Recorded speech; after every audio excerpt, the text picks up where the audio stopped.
Arrington. I drove quite a ways to get here. We saw one deer across the street, so that we usually get more than that, but we had a good trip. I'm glad to be here. A little bit about myself. I'm married, wonderful wife of 19 years, 4 beautiful children. I'm a born-again Christian. I don't make any excuses for who I am and what I am. I also I own my own business. I'm an educational consultant. One of my staff is here with me. He'll give you some literature for those that may want to read a little bit more about me. I want to just state right off that one of the finest candidates that I've ever met along the campaign trail is with us tonight, and that candidate is named Bobby Schilling. You know that. I'm glad that I support him and he supports me. I appreciate that, Bobby. Thank you. Just a little bit about why I'm running. In 1776, almost 2 centuries ago, colonists rose up and pushed back the thumb and the hand of tyranny from a repressive country.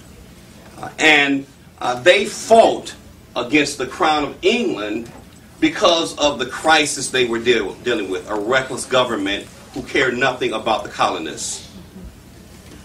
And many lives were lost during that struggle. But they believed firmly in their hearts this is what needed to take place: liberty and justice. And so they formed a new government, a government under Almighty God. God whispered into the ear of Thomas Jefferson and told him all men were created equal.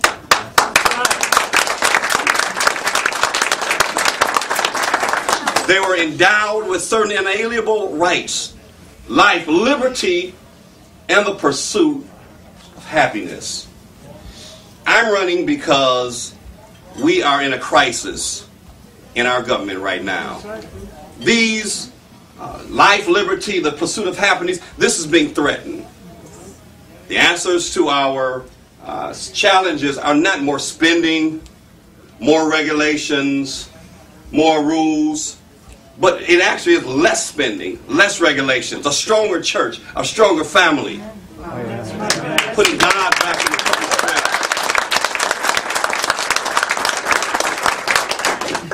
And so I am running because this is the values that my parents put in me. I'm from a family of 11.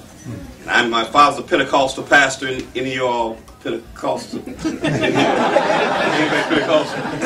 Few hands Pentecostal. Well, I was from the old-fashioned Pentecostal. Turn to burn. It was stay left or go right. I mean, it was just, my father started a bus company without a bus. In one of the most embarrassing times of my life, he painted our station wagon bright yellow and started picking up people until he had amassed a clientele that needed for him to purchase 17 66-passenger buses. That was the attitude that my father had instilled in us.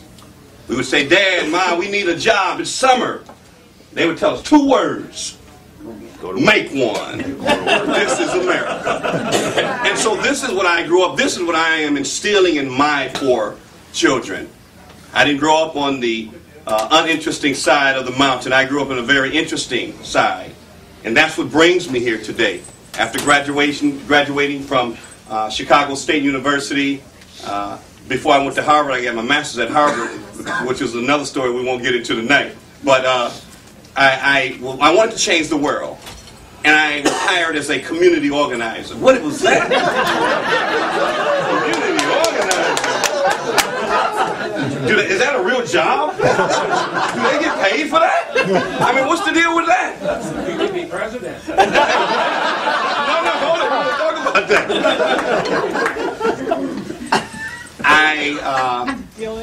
was I was actually 3 months after I was hired, my supervisor said, you know what, I want you to go and once a month I want you to meet with a guy on the south side of Chicago. I knock on the door. South side of Chicago. Guess who comes to the door? Our current president. That's right, our current president. Once a month. My values, remember those values I talked about, those Pentecostal values, all of that? Once a month they were challenged. Once a month. I went for it. But you know what? Because of what my parents put in me, because of what I saw, I wasn't able to be swayed. I stayed right with those. I thought they were Arrington values, those strict values, and values of hard work. I thought they were Arrington values, but you know, as I grew up, I realized what they were. These were American values. These were the values that made our country. And I wasn't willing to give them up for a relationship or friendship. And that is why this is something that you might not know about me. In 2004, there was a race for the Republican nomination for U.S. Senate against guess who? Barack Obama. And the Republican candidate had to get out the race. Anybody remember that? Yes. Well, guess who applied to get in the race? Because I saw what was coming.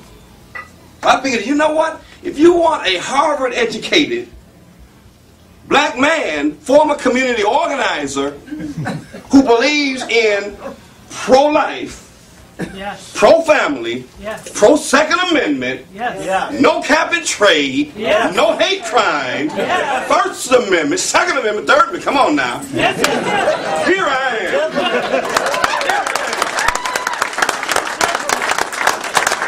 So I didn't grow up near the belly of the beast, around the belly of the beast. I grew up in the belly of the beast.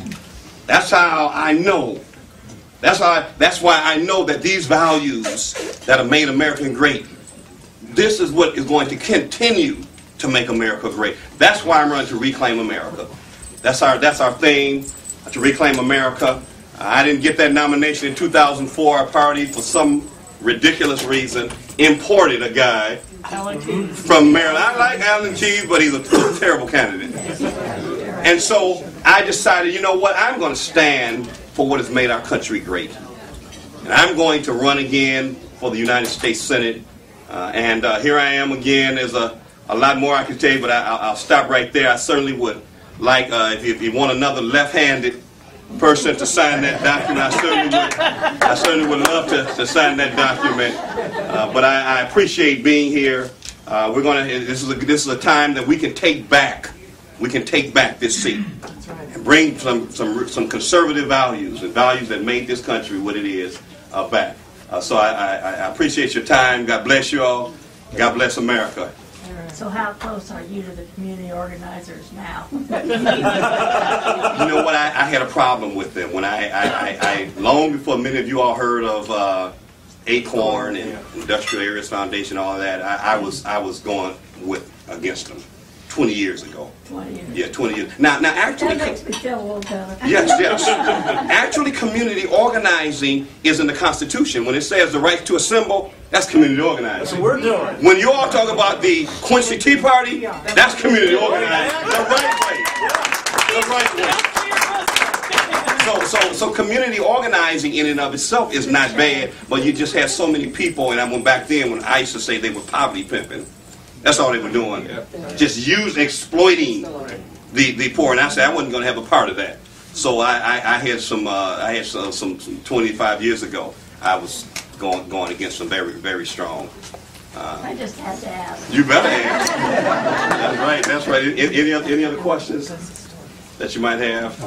Excuse me, what about the 10th Amendment? You mentioned other amendments. How about the 10th Amendment?